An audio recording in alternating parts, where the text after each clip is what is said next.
2026 թվականի խորհրդարանական ընտրություններին մասնակցելու նպատակով Ուժեղ Հայաստան, Նոր դարաշրջան եւ միավորված հայեր կուսակցություններից ձևավորված Ուժեղ Հայաստան դաշինքը մայիսի 8-ից մեկնարկած քարոզարշավը սկսել է ազգային ժողովի դիմացից, հայտարարելով, որ այն հիմնված է պետականության ամրապնդման, ազգային արժեքների պաշտպանության, տնտեսական զարգացման եւ սոցիալական արդարության գաղափարների վրա։ Երկրի հիմնական գործը պետք է լինի առաջին իսկ օրվանից 3-4 ամսվա ընթացքում մենք մի քանի ծրագիր ենք անում։ Ծայրահեղ աղքատության ծրագիրն է 150,000 դրամ յուրաքանչյուր 5 հոգանոց ընտանիքին, ով ծայրահեղ աղքատ է։ Այդ գումարը տալու են հայ աշխարհի հարուստ հայ գործարարները 70%-ը։ Դաշինքը ներկայացրել է իր նախընտրական ցուցակը եւ վարչապետի թեկնածու է առաջադրել Սամվել Կարապետյանին, որը Հայաստանի սահմանադրությամբ չի կարող ընտրվել ոչ պատգամավոր, ոչ էլ առավել եւս դառնալ վարչապետ։ Բայց դաշինքը քանիցս ներկայացրել է դրան հասնելու հնարավոր քայլերը, ինչևից է ցուցակում ընդգրկվել են քաղաքական, հասարակական ու գործարար շրջանակների ներկայացուցիչներ։ Դաշինքի ծրագրի հիմնական ուղղություններն են Հայաստանի անվտանգությունն ու բանակի հզորացումը, տնտեսական թռիչքային զարգացումը, ներդրումների խթանումը, սփյուռքի ներուժի օգտագործումը, ավանդական եւ ազգային արժեքների պահպանումը։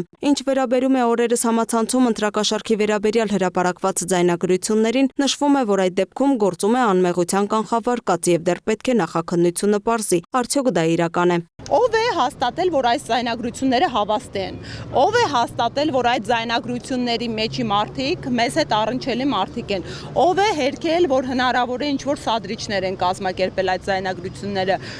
Ուր է մնացել անմեղության կանխավարկած